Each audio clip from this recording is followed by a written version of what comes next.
On the last video, I talked a little bit about how I know that the hesitation, the reluctance, not riding your horse, wishing for rain so you didn't have to go out and ride. Sometimes when you have a horse and you don't ride it for a while, it almost feels like an obligation. Like I really should get this horse out and exercise him.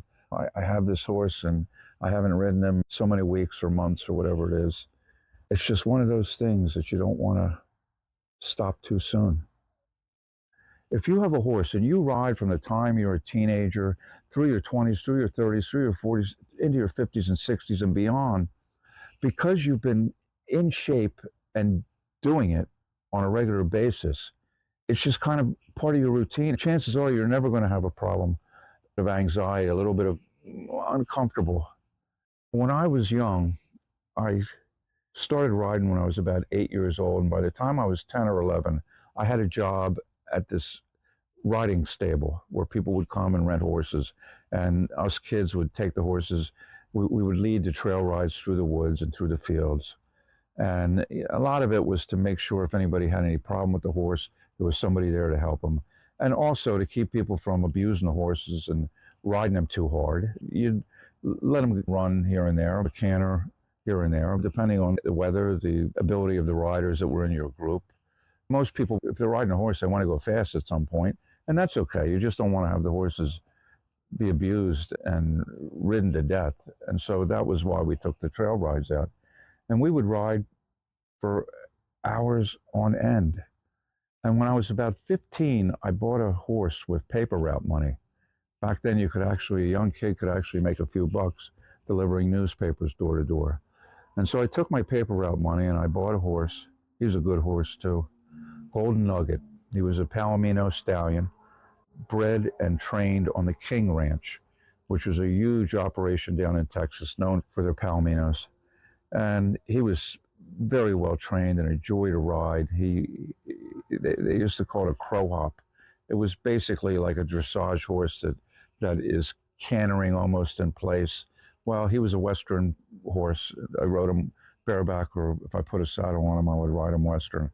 And anyway, Nugget got sick and he had to be put down. He had some age on him when I bought him. And so he colicked and that went into jaundice.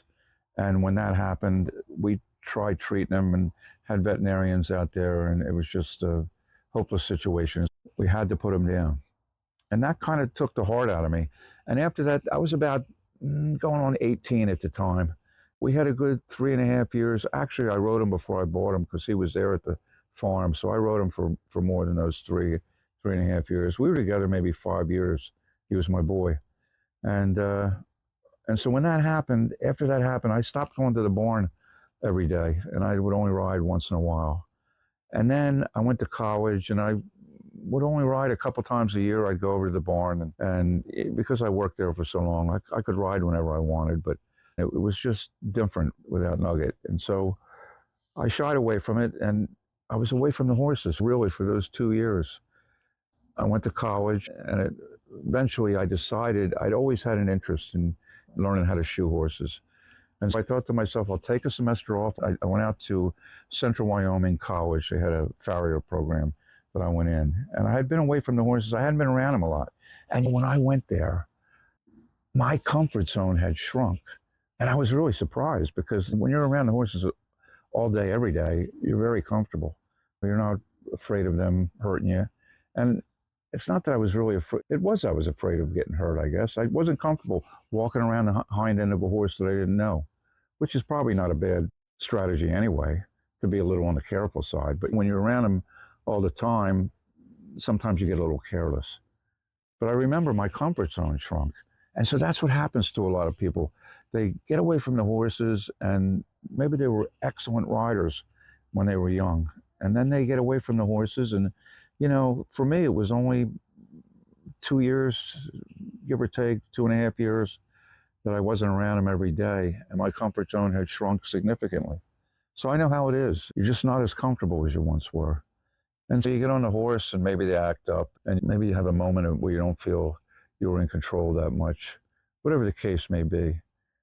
And once that happens, it's easy for the cycle to go against you, and a little bit of anxiety becomes a little bit more, and then a little bit more. Next thing you know, you got this horse and you're not riding it, and that's sad because it's one of those things in life that gives people a lot of pleasure.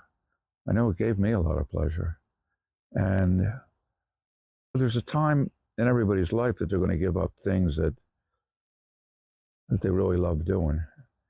And as we age, it seems like more and more of these things are getting taken away from us. Like you can't do. There's a lot of things I can't do now that I could do when I was younger, or maybe I just choose not to do them now, and I could do when I was younger. But it's just one of those things that I think you should give it a lot of thought before you pack it in and retire your boots and your breeches, because it's something that you're not going to replace very easily. Just something to think about. Tom O'Ryan, equestrianhypnocoach.com. Follow me for more.